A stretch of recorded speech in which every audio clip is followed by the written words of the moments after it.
Hello, and welcome to the 20th episode of St. Luke's Gallery.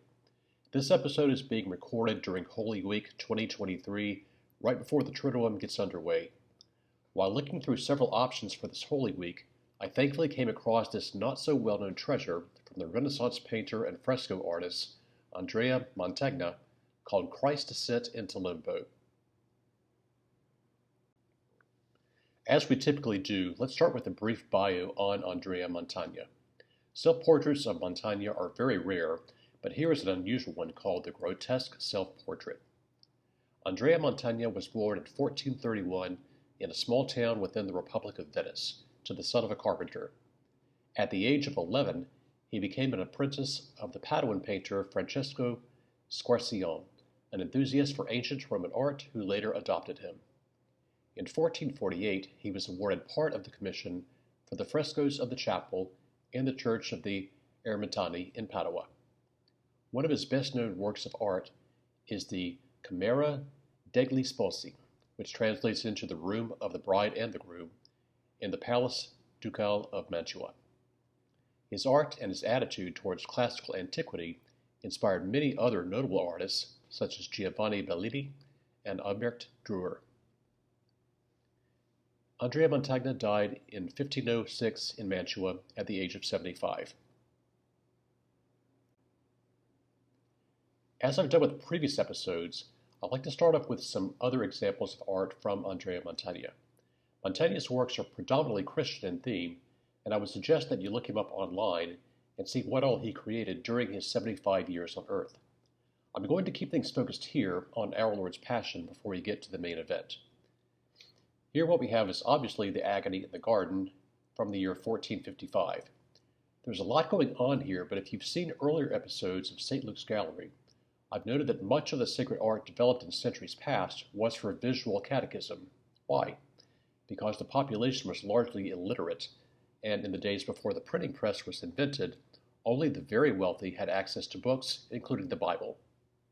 Enter an effective work of sacred art like this one, where we see our Lord being ministered to by the angels, his disciples asleep, Judas approaching with the arresting soldiers, and the ominous storm clouds that are rolling in. This next one I think is a good one to meditate upon. This is Ecce Homo from the year 1500, and we see our Lord after the scourging and the crowning of thorns, about to be led away to take up his cross. It's typical to see our suffering Lord with his mother and St. John, but here we see him with the angry Jews. And if you think there are two of them, take a closer look and you'll see that there are actually four.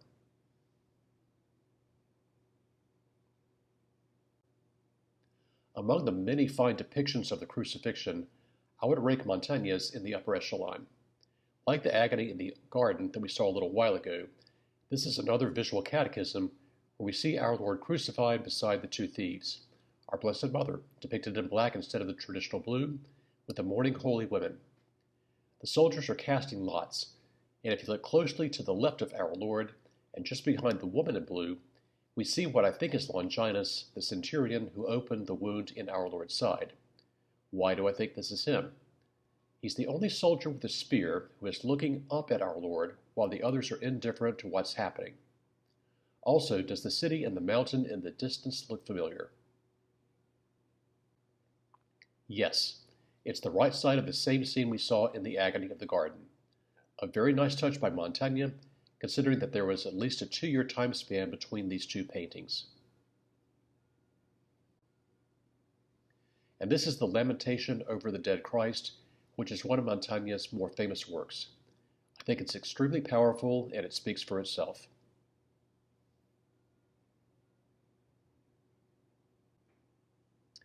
Now we come to Christ's descent into Limbo shown here. This is an important part of the season we're in, and sadly it has not received much in terms of visual representation over the centuries, perhaps because the subject matter can be a little scary if not depicted well. What we're seeing is what we say every Sunday during the Credo, or the Apostles' Creed. He descended into hell.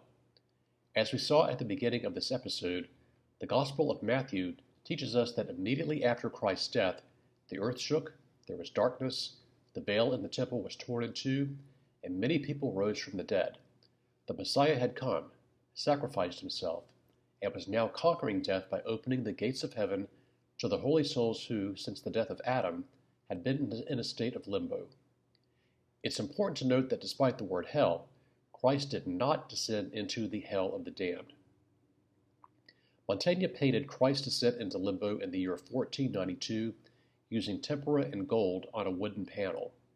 It is believed that this was a section of a larger altarpiece accompanied by another work of art on the resurrection. It's unusual not to see our Lord's face, and that is probably the most unique thing about Mantegna's painting. We do, however, see his halo.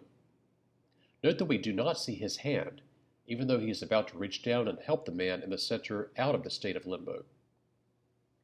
The other 5 people I have not been able to identify, but I suspect that the lone woman to the left is Eve, with Adam to her left, and behind her their son Abel.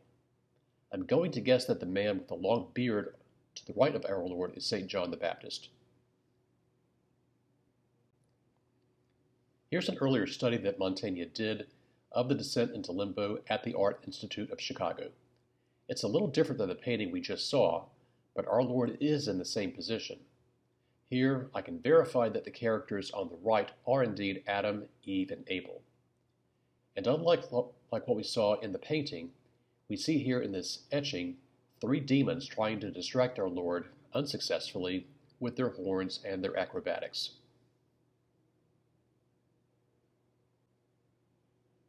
Christ's descent into hell, the dead, or limbo, depending on what you're used to, is typically commemorated on Holy Saturday. I hope this incredible work of sacred art by Andrea Mantegna will be a nice visual reminder about why the crucifixion and the resurrection had to happen. He did it for us. And that concludes episode 20 of St. Luke's Gallery. I'll have a new episode after Easter, so in the show notes I'm going to include a link to a previous episode that's appropriate for the Easter octave. Until then, please visit stlukesgallery.com and also the channels on BitChute, Vimeo, Rumble, or YouTube. Questions or comments can be sent to mail@stlukesgallery.com. Thank you again, and may God bless you.